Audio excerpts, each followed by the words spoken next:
కథాభారతి శ్రోతలకు సుస్వాగతం. మూడో చెవి ఓ విజేత కథ. పుట్టు చెవిటి పిల్లలకు మాటలెలా నేర్పాలో తెలియజెప్పే వాస్తవిక గాథ.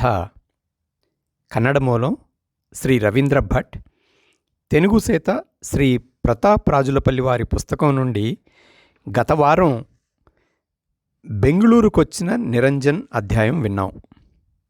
ఈ వారం చివరి అధ్యాయం పెద్దాళ్ళు ఇలా చేయండి విందాం. ఇది 16వ అధ్యాయం, పుస్తకంలోని చివరి అధ్యాయం. పిల్లలకు పుట్టు చెవుడంటూనే తల్లిదండ్రులు కృంగిపోతారు. ఏ జన్మపు పాపఫలమో ఇలాంటి బిడ్డ పుట్టిందని, బ్రతుకే వృధా అన్న స్థితికే చేరుతారు. కొందరు ఏం చేసేది, మా నొసటి వ్రాత అని ఊరకుండిపోతారు. తాము శోకించడమేగాక పిల్లల భవిష్యత్తును కూడా పాడు చేస్తారు.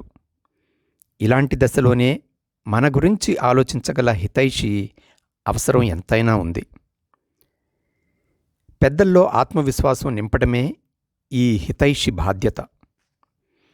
ఇలాంటి సందర్భాల్లో వారి మనోస్థైర్యాన్ని పెంచాలి. బిడ్డకు చెవుడని తెలిసిన వెంటనే వైద్యునికి చూపించాలి. మందులతో లేదా శస్త్రచికిత్సతో బిడ్డ సమస్య పరిష్కరించవచ్చంటే వెంటనే దానికి ప్రాముఖ్యత ఇవ్వాలి.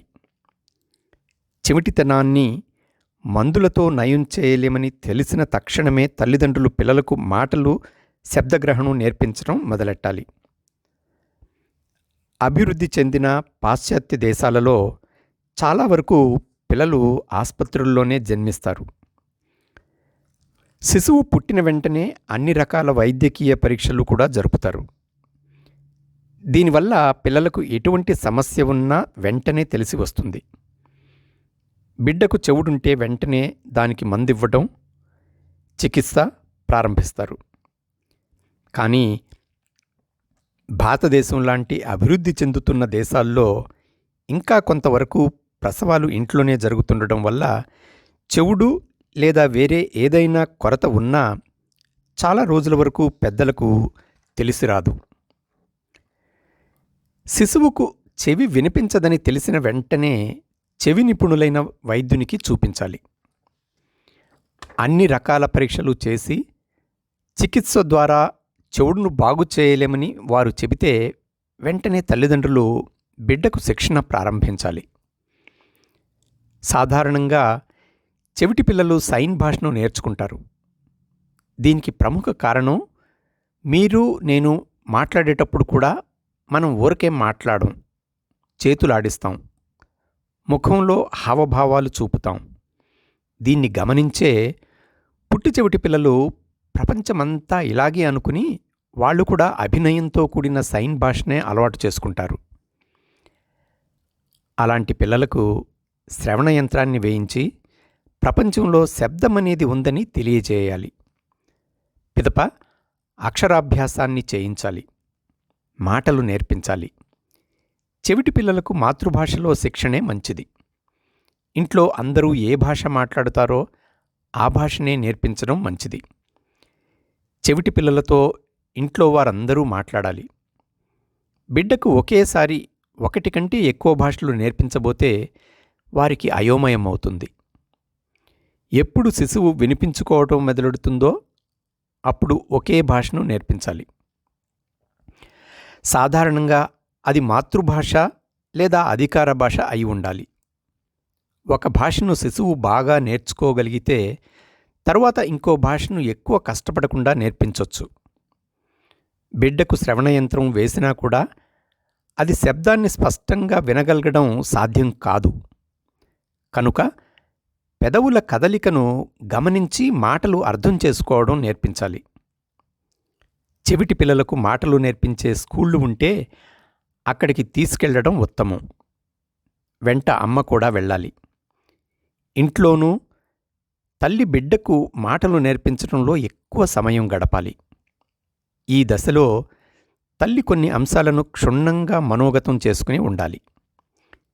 చెవిటి పిల్లలకు పాఠం చేసే లేదా మాటలు నేర్పే తల్లి ఆశావాది అయ్యుండాలి. కారణం ఏదైనా నమ్మకాన్ని పోగొట్టుకోకూడదు. తన శిశువులో కూడా ఆత్మవిశ్వాసం నింపాలి. తను ఎందుకు పనికిరాననే భావన శిశువుకు కించిత్ మాత్రం కూడా రాకుండా చూసుకోవాలి.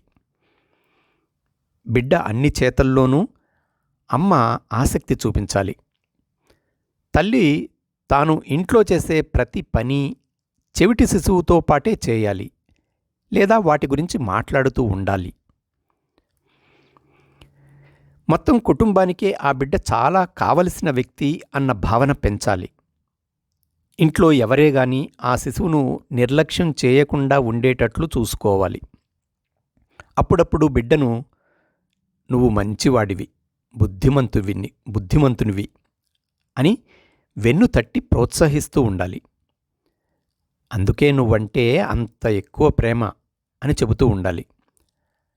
అలా అని ఎక్కువ చనువిస్తే ఇబ్బంది కలిగే ప్రమాదం కూడా ఉంది. అందుకే జాగ్రత్త వహించాలి. శిశువు వినయంగా నడుచుకునేలా, అదే దాని ప్రవృత్తి అయ్యేలా చేయాలి. భోజనం, పాఠం, నిద్ర ఇలా అన్నీ నిర్దిష్ట సమయాల్లోనే జరిగేటట్లు చూసుకోవాలి. ప్రతిరోజు అన్ని చేతల్లోనూ క్రమశిక్షణ చాలా అవసరం. బిడ్డ ఏడుస్తుందనో, హఠం పట్టిందనో గబగబా దేన్నంటే దాన్ని ఇవ్వకూడదు. హడావుడిగా పాఠం ఏదీ చేయరాదు. ఎలాంటి కారణానికి కూడా పిల్లలతో సైన్ భాష ఉపయోగించనే రాదు. అలాగే పిల్లలకు కూడా సైన్ భాష ఉపయోగించడానికి అవకాశం ఇవ్వకూడదు. పిల్లలు అన్నీ అడిగి తీసుకునేట్లే చేయాలి. మాటలు రాని చెవిటి పిల్లలకు అభినయపు సైన్ భాష సులభం. అందువల్ల వాళ్ళు దాన్నే అనుసరిస్తారు. అభినయం ద్వారా అడిగితే తనకు కావలసింది దొరుకుతుందని తెలిస్తే పిల్లలు ముందు మాట్లాడడమే నేర్చుకోరు. అందువల్ల బిడ్డ మాట్లాడడం అనివార్యం అనే పరిస్థితిని ఇంట్లో కలుగజేయాలి. బిడ్డ ఇంట్లో ఏదైనా చేస్తూ ఉండేటట్లు చూడాలి. ఎప్పుడూ ఏదో ఒక పని ఉండాలి. వారిలో ఏకాగ్రత పెరిగేలా చూడాలి. ఒకసారికి ఒకే ఆట సామానిచ్చి శిశువు ఏకాగ్రతతో దాంతోనే ఆడుకుంటుందా అన్నది గమనించాలి. కనీస సమయమైనా ఏకాగ్రచిత్తంతో ఆడుకునేలా చూడాలి. ఎందుకంటే చెవిటి పిల్లలు మాటలు నేర్చుకునేటప్పుడు చాలా ఏకాగ్రత కావాలి. చెవిటి పిల్లలను స్వతంత్ర ప్రవృత్తి ఉన్నవారిగానే పెంచాలి. ఇంట్లో తన పని తనే చేసుకునేలా నేర్పించాలి. కారణమేదైనా ఏ సందర్భంలోనూ పిల్లలు వేరే వారిపై ఆధారపడకుండా ఉండేట్లు చూసుకోవాలి. బిడ్డతో ఎప్పుడూ మాట్లాడుతూనే ఉండాలి. వారితో మాట్లాడేటప్పుడు స్పష్టంగా, నిదానంగా, సరళంగా మాట్లాడాలి. మాట్లాడేప్పుడు మీ ముఖంలో ఎలాంటి భావోద్రేకం కనబరచకూడదు. బిడ్డ మీ వైపు చూస్తున్నప్పుడు మాత్రమే మాట్లాడాలి. అలా కాక ఎక్కడో చూస్తున్నప్పుడు మీరు మాట్లాడితే వాళ్లకు అర్థం కాదు. వేరే వైపు చూస్తుంటేనో లేదా వేరే పని చేస్తుంటేనో బిడ్డ ధ్యాసను మీ వైపు మళ్లించి పిల్ల మీ ముఖమే చూస్తున్నదని ఖచ్చితపరుచుకుని అప్పుడే మాట్లాడాలి. బిడ్డతో మాట్లాడేటప్పుడు మీరు మీ సహజమైన ధ్వనిలోనే మాట్లాడాలి. మీరు మామూలుగా ఎలా మాట్లాడుతారో అలాగే మాట్లాడాలి. అన్ని అవయవాలు సక్రమంగా ఉన్న పిల్లలతో మామూలుగా మాట్లాడే కంటే ఎక్కువగా చెవిటి పిల్లలతో మాట్లాడాలి. మీ మాటలు రన్నింగ్ క్రికెట్ కామెంటరీలాగా ఉండాలి. బిడ్డకు అర్థం కాలేదని మాటలు నిలుపరాదు. మాటలు ఎల్లప్పుడూ సరళంగా, శుద్ధంగా, సంపూర్ణ వాక్యంగానే ఉండాలి.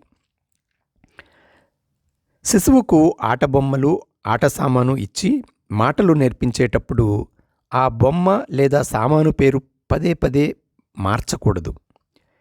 ఏ వస్తువైనా ఒకే పేరును నేర్పించాలి. బిడ్డ స్కూల్కు వెళుతూ ఉంటే స్కూల్లో ఆ బొమ్మ, సామానును ఏ పేరుతో పిలుస్తారో తెలుసుకుని ఇంట్లో కూడా అదే పేరును ఉపయోగించాలి. ఉదాహరణకు చెప్పులను చెప్పులు అనే పిలవాలి. మెట్లు, జోళ్ళు అని ఉపయోగించకూడదు. చెవిటి పిల్లల కళ్ళు చాలా చురుగ్గా ఉంటాయి. చాలాసార్లు ఇలాంటి పిల్లలు కళ్ళతోనే విషయాన్ని గ్రహిస్తారు. ఏ విషయాన్ని తెలపాలన్నా అయినంత వరకు వాటిని చూపించే పిల్లలకు చెప్పాలి. నాన్న వేచియున్నారు, త్వర త్వరగా తయారుకా అని బిడ్డకు చెప్పాలంటే నాన్న వేచి కూర్చుని ఉన్నదాన్ని చూపించాలి. అంతేకాక ఇక్కడ త్వర త్వరగా అని చెప్పాలనుకుంటే త్వర త్వరగా అనే శబ్దాన్నే ఉపయోగించాలి. దానికి బదులుగా గబగబా అని అంటే బిడ్డ అయోమయానికి గురవుతుంది.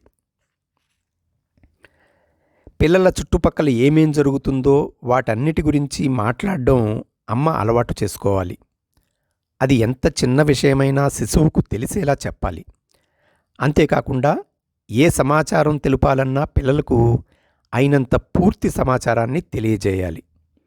దారిలో వెళ్ళేప్పుడు ఏదైనా పువ్వు కనిపిస్తే దాని గురించే బిడ్డకు పాఠం చెప్పాలి. అంతేకాక ఆ పువ్వు గురించిన సమాచారం తెలిపి పువ్వు గురించి పలు ప్రశ్నలను మరీ అడిగి తెలియచెప్పాలి. పువ్వును చూడు, అది ఏం పువ్వు? చెట్టులోనా తీగల్లోనా? ఎందులో విరిసింది? దానికి సువాసన ఉందా? ఎలాంటి సువాసన? బావుందా? పెద్ద పువ్వా చిన్న పువ్వా? ఇలా వీలైనన్ని ప్రశ్నలను అడగాలి. ఇంతవరకు శిశువు శబ్దాన్ని వినడాన్ని అలవాటు చేసుకునేలా చూడాలి. ఇంటి తలుపు తట్టేది, హెలికాప్టర్ లేదా విమానం ఎగిరేది, బస్సు, లారీ, ఆటోల శబ్దం, పక్షుల కలకలరవం, బచ్చల్లో నీరు పోతున్న శబ్దం, పిల్లల ఏడుపు, కుక్కలు మొరిగేది, ఇలా బిడ్డ తన చుట్టుప్రక్కల ఉన్న శబ్దాలను తెలుసుకునేలా చేయాలి. శిశువు ఏదైనా చెబుతున్నప్పుడు అది తప్పు చెప్పినా మాటల మధ్యలో తలదూర్చి దాన్ని సరిచేసేందుకు ప్రయత్నించకూడదు. శిశువు ఏమి చెబుతున్నదన్నది వినిపించుకోవాలి. బిడ్డ మాటల్లో మీకు చాలా ఆసక్తి ఉందన్న భావన కలుగజేయాలి. వారి మాటలను జాగ్రత్తగా వినాలి. సంతోషం వ్యక్తం చేయాలి. శిశువు తన మాటలను పూర్తి చేసిన తరువాతే తానేమైనా తప్పు చేసి ఉంటే సరిదిద్దాలి. మొదట్లో పిల్లలు మాట్లాడడానికి మాటలు తోచక ఇబ్బంది పడతారు. అలాంటి సందర్భాల్లో పిల్లలు ఇంకొన్ని ఎక్కువ మాటలు తెలుసుకునేలా చేయాలి. హెచ్చు శబ్దాలను నేర్పించాలి. వాక్యాన్ని పూర్తి చేసేందుకు కావలసిన పదాలను నేర్పించాలి. పిల్లలతో మాట్లాడే ఎలాంటి అవకాశాన్ని కూడా జారవిడవకూడదు. ఇలాంటి పిల్లలకు మళ్ళీ చెప్పాల్సి ఉంటుంది. అందుకు విసుక్కోకుండా ఓర్పుగా నేర్పించాలి. ప్రతిరోజు బిడ్డ పడక మీద నుండి లేచినప్పటి నుండి ముఖం కడుక్కోవటం, పళ్ళు తోమడం, దేవునికి నమస్కారం చేయటం, స్నానం చేయడం, బట్టలు వేసుకోవడం అన్నీ చెప్పాలి. ఈ మాటలన్నీ శిశువు తన నోటి నుండే అనేలా ప్రయత్నం చేయాలి. మళ్ళీ చెప్పించాలి. ప్రతిదినమూ చెప్పాలి. అంతేకాకుండా బిడ్డ తానే ప్రతిరోజు అనేలా చేయాలి. ఇలాంటి పిల్లలతో మాట్లాడేటప్పుడు వారిలో కుతూహలం పెంపొందేలా చూడాలి. అదే కాక శిశువు తన చుట్టూ ఉన్న వస్తువుల పట్ల కుతూహలం పెంచుకునేలా వాటి గురించి ప్రశ్నించేలా చెయ్యాలి. అన్నిటికంటే ముఖ్యంగా మీ బిడ్డ మిగతా మామూలు పిల్లలలాగే మాట్లాడగలదనే నమ్మకం మీకుండాలి. ఏ దశలోనూ మీ నమ్మకాన్ని మీరు పోగొట్టుకోకూడదు. అది కాక తల్లి తను చేస్తున్న ప్రయత్నంలో సంపూర్ణమైన విశ్వాసాన్ని కలిగి ఉండాలి. పెద్దల ఈ విశ్వాసమే చెవిటి లేదా ఇతర అంగవైకల్యమున్న పిల్లల అభివృద్ధిలో ప్రముఖ పాత్ర వహిస్తుంది. మనలో ఆత్మవిశ్వాసం ఉంటేనే పిల్లల్లో ఆత్మవిశ్వాసాన్ని పెంపొందించగలమనే విషయాన్ని ఏ సమయంలోనూ ఏ కారణానికి గానీ మరువకూడదు. శ్రవణ యంత్రం. చాలాసార్లు శ్రవణ యంత్రాన్ని గురించి తప్పుడు అభిప్రాయాలుంటాయి. ఎందుకంటే కళ్ళు కనిపించకుంటే లేదా కంట్లో ఏదో సమస్య ఉంటే కళ్ళద్దాలు వేసుకుంటే కళ్ళు కనిపిస్తాయి. అలాగే చెవి వినిపించకపోతే శ్రవణ యంత్రం వేసుకుంటే చెవులు వినిపిస్తాయి అని. కానీ అది నిజం కాదు. కళ్ళు కనిపించకుంటే కళ్ళద్దాలు వేసుకుంటే కళ్ళు కనిపిస్తాయి, నిజం. కానీ పుట్టుకతోనే చెవిటితనాన్ని మోసుకొచ్చిన పిల్లలకు శబ్దమంటే ఏమనే తెలియదు కదా. అందువల్ల వాళ్ళు శ్రవణ యంత్రం వేసుకుని శబ్దం విన్నా అది శబ్దమని వారికి తెలియదు. జగత్తులో శబ్దమన్నది ఉన్నదని తెలియజేయడమనేది కూడా కష్టమైన పనే. శబ్దమనేది ఉందని తెలియజేయటానికి కూడా శ్రవణయంత్రం అవసరం. శిశువు పడుకున్న సమయంలో, స్నానం చేసే సమయంలో తప్ప మిగతా అన్ని సమయాల్లో శ్రవణయంత్రాన్ని ధరించి ఉండేటట్లు చూసుకోవాలి. పాశ్చిమాత్య దేశాల్లో పిల్లలు ఇంకా చిన్నగా ఉండగానే శ్రవణయంత్రాన్ని అలవరుస్తారు. ఎందుకంటే శిశువు పుట్టినప్పటి నుండే వినడానికి ప్రయత్నిస్తుంది. పశ్చిమ దేశాల్లో బిడ్డకు పుట్టినప్పుడే చెవుడు అని తెలిసిన మరుక్షణం శ్రవణయంత్రాన్ని వేయడం జరుగుతుంది. అందువల్ల చెవిటి పిల్లలకు ఎంత త్వరగా వీలైతే అంత త్వరగా శ్రవణయంత్రాన్ని వేయించాలి. అంతేకాక శ్రవణయంత్రము ద్వారా పిల్లలు వినిపించుకోవడం నేర్పాలి. శ్రవణయంత్రాన్ని ఎంపిక చేయడానికి చెవుడుకు సంబంధించిన నిపుణుల సలహా తీసుకోవడం మంచిది. శిశు శబ్దగ్రహణ సామర్థ్యాన్ని పరీక్ష చేయించే శ్రవణయంత్రాన్ని తీసుకోవాలి. శిశువు వయస్సు తక్కువ ఉంటే తక్కువ సామర్థ్యపు శ్రవణయంత్రాన్ని వేసి పరీక్షించి శిశువు దాని నుండి శబ్దాన్ని వినలేకపోతోంది అని నిర్ధారణ చేసుకున్న తర్వాతే దానికంటే ఎక్కువ సామర్థ్యమున్న శ్రవణయంత్రాన్ని తీసుకోవాలి.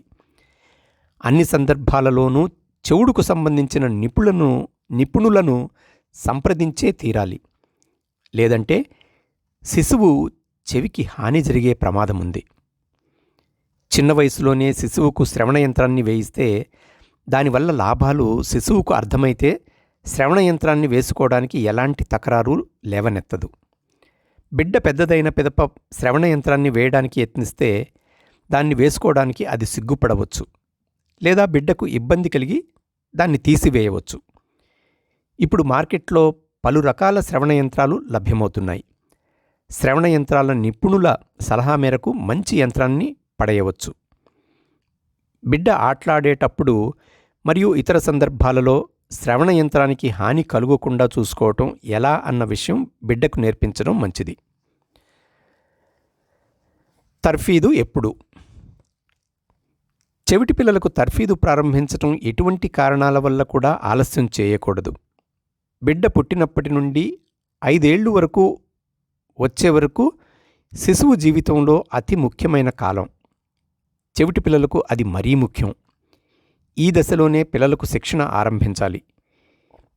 ఈ దశ దాటితే బిడ్డను సమగ్రంగా అభివృద్ధిపరచడం కష్టమవుతుంది. శిక్షణ మాత్రమే శిశువు భాష నేర్వడానికి సహాయపడుతుంది.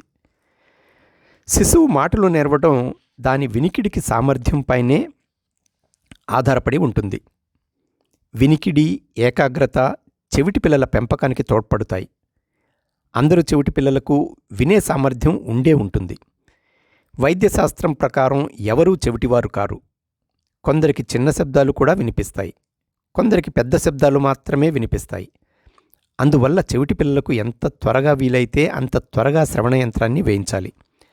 అంతేకాక శ్రవణయంత్రము ద్వారా పిల్లలు వినిపించుకోవటం నేర్చుకోవాలి. బిడ్డకు చెవుడని తెలిసిన వెంటనే శ్రవణయంత్రాన్ని వేయించి మాటల శిక్షణ ప్రారంభించాలి. పిల్లలకు శిక్షణ ప్రారంభించడానికి నిర్దిష్టమైన వయస్సు, నిర్దిష్టమైన కాలం లాంటివి ఏవీ లేవు. చెవుడన్నది నిర్ధారణ చేసుకున్న వెంటనే శిక్షణ ప్రారంభించాలి. మాటల శిక్షణ స్కూల్కు చేర్పించే తీరాలా? అవును, చెవిటి పిల్లలను అలాంటి స్కూల్కు తప్పక చేర్చాలి. ఎందుకంటే ఇలాంటి పిల్లలకు ఏ రకంగా మాటలు నేర్పాలన్నది స్కూల్లో నేర్పిస్తారు. అంతేకాక చిన్న వయసులోనే ఇలాంటి స్కూల్కు పంపిస్తే బిడ్డ తరువాత మిగతా పిల్లల్లాగే మామూలు పిల్లల స్కూల్కు వెళ్ళటం సాధ్యమవుతుంది. ఇంట్లో శిక్షణే కాకుండా స్కూల్లో ఇచ్చే శిక్షణ కూడా పిల్లలకు ఉపయుక్తమవుతుంది. శిశువు సమగ్రంగా అభివృద్ధి పొందుతోంది, స్వతంత్రంగా మాట్లాడగలుగుతుంది అన్నది నిర్ధారణ చేసుకున్న తర్వాత మామూలు స్కూల్లో మిగతా పిల్లలతో కలిసిపోగలదన్న విషయాన్ని ఖచ్చితపరుచుకున్న తర్వాత మాటల శిక్షణనిచ్చే స్కూల్ వాడాలి. మామూలు స్కూల్లో 1వ తరగతి చేర్పించొచ్చు.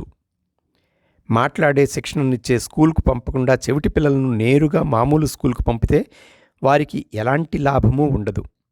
ఎటువంటి పూర్వశిక్షణ లేకుండా చెవిటి పిల్లలు మామూలు స్కూల్లో ఏమీ నేర్వలేరు.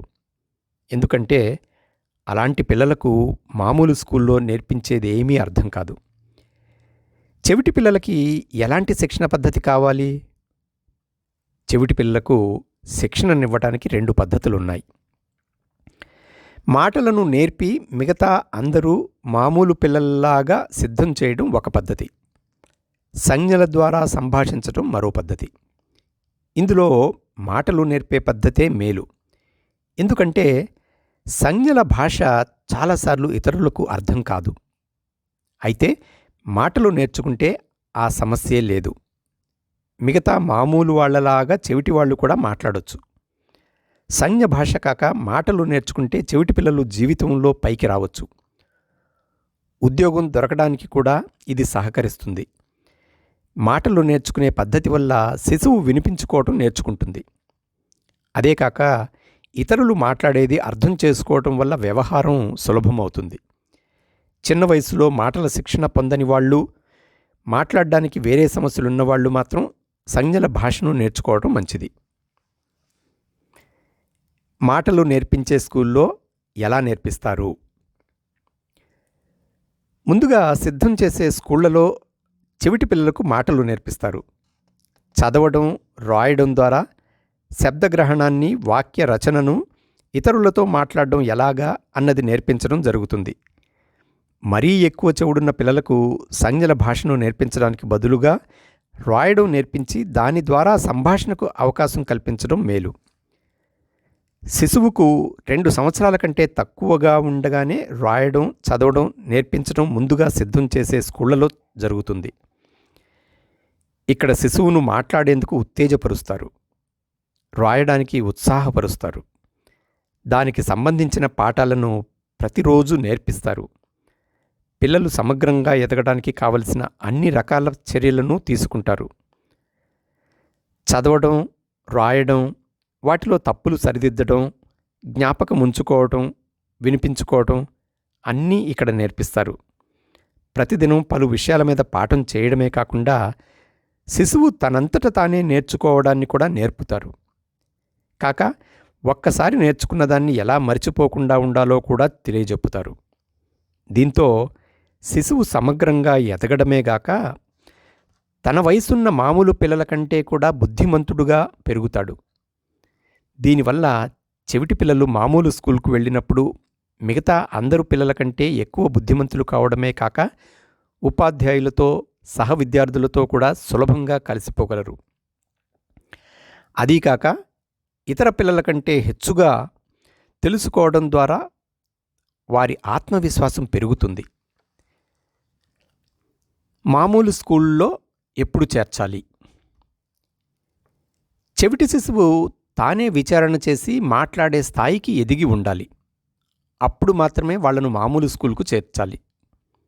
చెవిటి పిల్లలను ముందుగా సిద్ధం చేసే, మాటలు నేర్పే స్కూల్లో పిల్లలు ఎవరు, ఏమి, ఎప్పుడు, ఎలా, ఎక్కడ, ఎందుకు మొదలైన ప్రశ్నలకు బదులు చెప్పగలిగిన స్థాయికి ఎదిగిన తరువాత ఆ పిల్లలను మామూలు స్కూల్లో చేర్పించొచ్చు. దీని గురించి సంపూర్ణమైన పరీక్ష జరపాలి. నీతి కథల నీతిని బిడ్డ అర్థం చేసుకుందా? ప్రశ్నిస్తే శిశువు స్వతంత్రంగా బదులు చెప్పగలదా? తర్కబద్ధంగా ఆలోచించగలుగుతోందా? అన్న విషయాలు పరీక్షించాలి.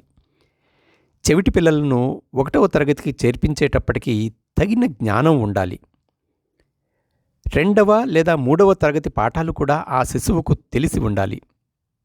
ఇది పిల్లలకు, ఉపాధ్యాయులకు బోధించేటప్పుడు తరగతిలో సహాధ్యాయులు మాట్లాడేది అనుసరించడానికి, తెలుసుకోవడానికి ఉపయోగపడుతుంది. పూర్వసిద్ధత లేకుండా చెవిటి పిల్లలను మామూలు స్కూల్కు పంపితే వాళ్ళు ఇబ్బందికి గురవుతారు. అంతేగాక హైస్కూల్కు వచ్చేలోగా స్కూల్నే వదిలేసే సాధ్యత కూడా ఉంది. చెవిటి శిశువును మామూలు స్కూల్కు చేర్చడానికి ముందుగా పెద్దలు 4-5 స్కూళ్లకు వెళ్ళి అక్కడి పరిస్థితులు తెలుసుకుని రావాలి. బిడ్డ ఇంట్లో మరియు పూర్వసిద్ధత చేసిన స్కూల్లో నేర్చిన భాషయే ఆ మామూలు స్కూల్లో కూడా మాధ్యమంగా ఉండాలి. స్కూల్ ఇంటి దగ్గర ఉంటే మంచిది. స్కూల్ గది తగినంత విశాలంగా వెలుగు ఉండేలా ఉండాలి. చెవిటి పిల్లలు తమ కంటి చూపు మీద ఎక్కువ ఆధారపడతారు కనుక స్కూల్ బ్లాక్ బోర్డు వారికి స్పష్టంగా కనిపించేలా ఉండాలి. మామూలు స్కూల్లో విద్యార్థులు అయినంత తక్కువ ఉంటే మేలు. ఎక్కువ మంది విద్యార్థులు ఉండే తరగతి అయితే చెవిటి పిల్లలను తరగతిలో మొదటి పంక్తిలోనే కూర్చోబెట్టమని ఉపాధ్యాయులతో మనవి చేసుకోవాలి. బ్లాక్ బోర్డే కాకుండా అధ్యాపకుని ముఖం, పెదవుల కదలికను గమనించేందుకు వీలుగా చెవిటి పిల్లలను కూర్చోబెట్టేటట్లు చూడాలి. స్కూల్లో నేర్పించే విషయాల చార్ట్ తరగతి గది గోడలకు వేలాడదీసి ఉంటే మంచిది. లేదంటే అలాంటి చార్టులను ఇంట్లోనైనా వేయించాలి.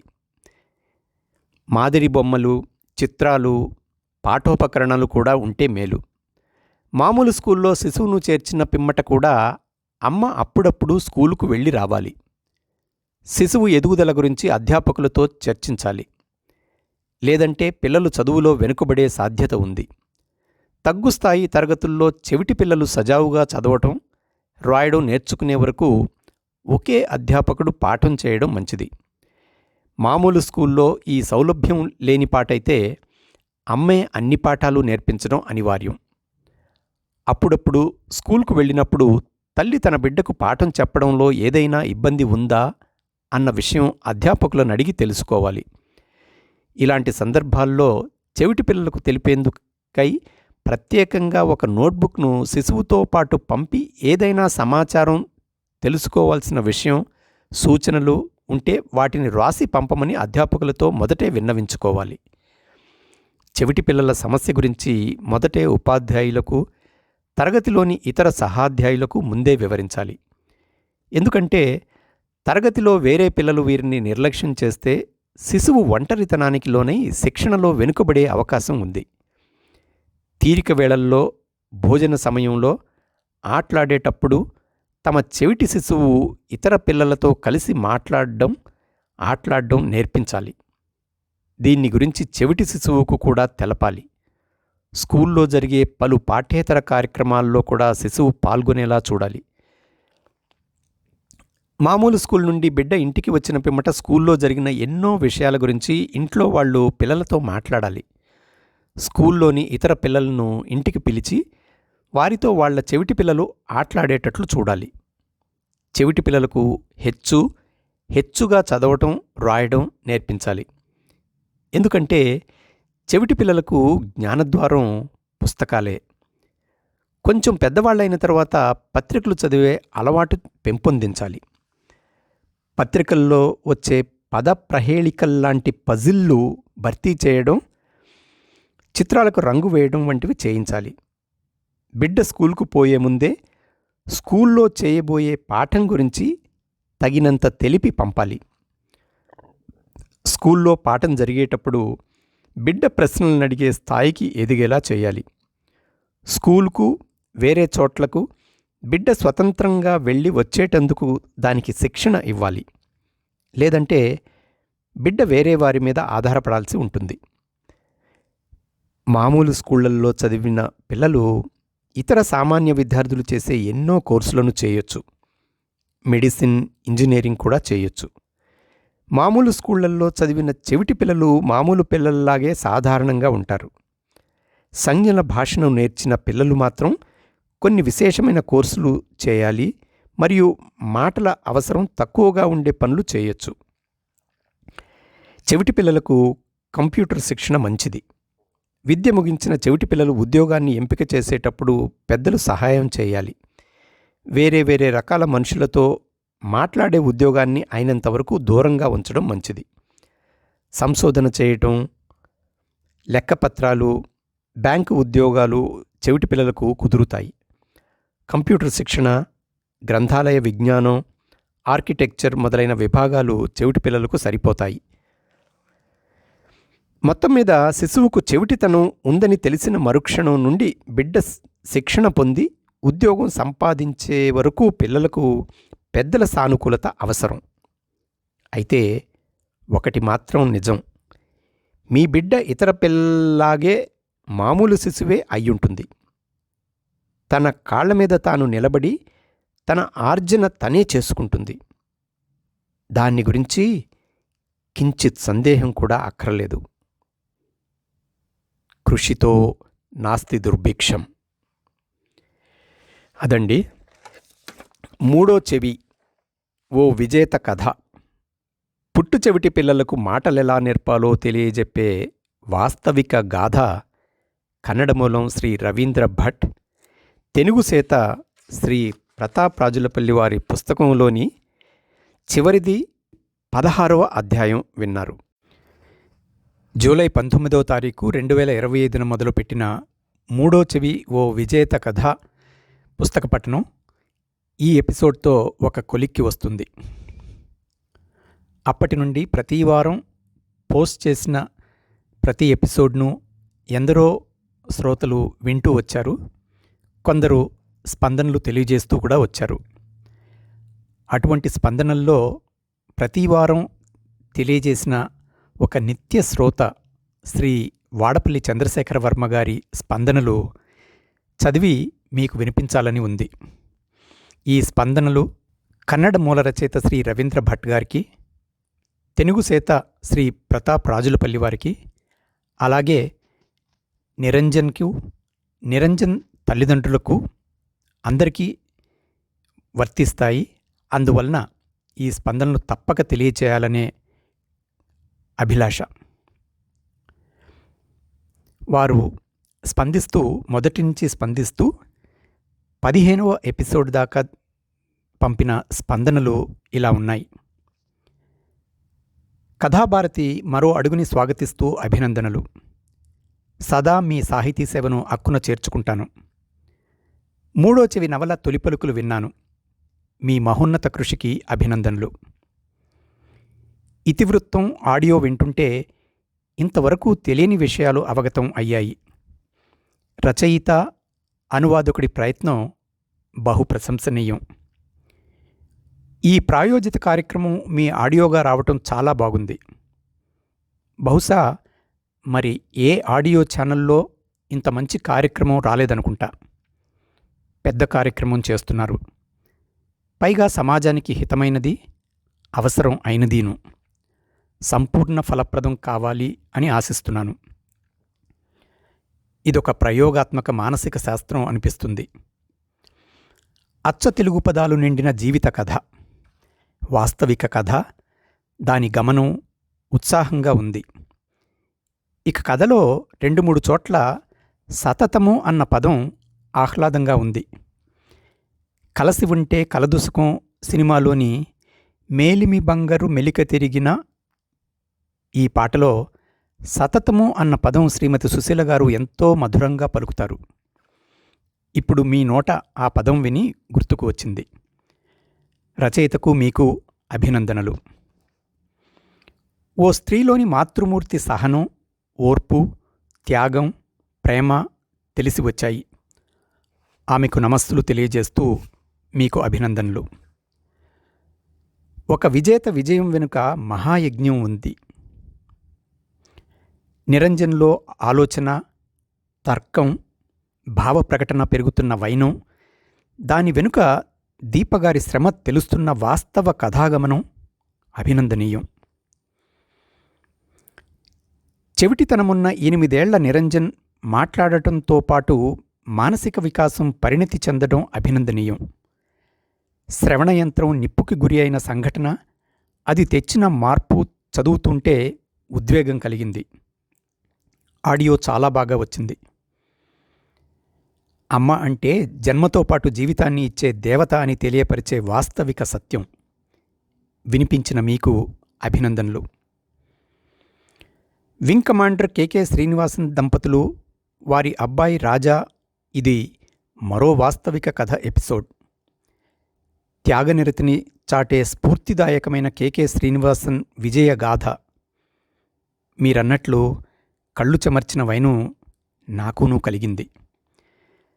శ్రీనివాసన్ దంపతులు, వారి అబ్బాయి రాజా స్ఫూర్తి నిరంజన్ని విజేతగా నిలిపిందని మిగిలిన కథలో వస్తుందనుకుంటా.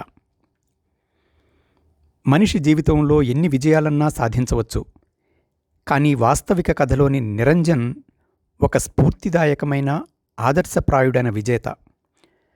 ఒక సంఘర్షణ, ఒక పోరాటం జీవితంలో ఎదురైనప్పుడు ఆత్మనిర్భరతతో, అలుపెరుగని విశ్వాసంతో పోరాడినప్పుడు విజేత ఆ ఒక్కడే అవ్వటం సహజం. కానీ మరో 2 విజేతలు ఉన్నారు ఈ నిరంజన్ జీవితంలో. వారే అమ్మ, నాన్న. నాటక ఉత్సవ కార్యక్రమంలో ఓ వక్త నిరంజన్ తల్లిదండ్రులని ఉద్దేశించి ఎంత గొప్ప కొడుకుని కన్నారని ప్రశంసిస్తారు. అదే ప్రశంస నిరంజన్కి ఉండాలి. ఎందుకంటే విజేత చేసిన తల్లిదండ్రులకు కొడుకుగా పుట్టినందుకు. మహాభారతం యక్షగానం చూసి కర్ణుని గురించి నిరంజన్ అభిప్రాయం విని నేను విస్తుపోయాను. నాకే కాదు, బహుశా ఆ కథ గురించి నిరంజన్లా ఎవరూ విశ్లేషణ చేసి ఉండరు. ఆ ఆలోచనా శక్తి ముందు ముందు అతని విజయానికి దోహదపడుతుందని నాకు అనిపిస్తుంది. శ్రీ వాడపల్లి చంద్రశేఖర్ వర్మ, విశాఖపట్నం. ఇవండి 19 జూలై 2025 నుండి మొన్నటి వరకు పంపిన శ్రీ వర్మగారి ప్రతిస్పందనలు. ఈ స్పందనలు చెందవలసింది తొలుతగా శ్రీ నిరంజన్కి, వారి తల్లిదండ్రులకు, అలాగే తెనుగుసేత శ్రీ ప్రతాప్ రాజులపల్లి వారికి. అందరికీ నా నమస్సులు. ఈ కార్యక్రమాన్ని నలుగురికి చెప్పి, ముఖ్యంగా చెవిటితో బాధపడుతున్న పిల్లల తల్లిదండ్రులకు తెలియచేస్తే మనం ఎంతో కొంత ఉపయోగపడినట్టు అవుతుందని నా ఉద్దేశం. ఆ ఉద్దేశంతో ఈ కార్యక్రమాన్ని చేపట్టడం జరిగింది. సర్వే జన సుఖినో భవంతు.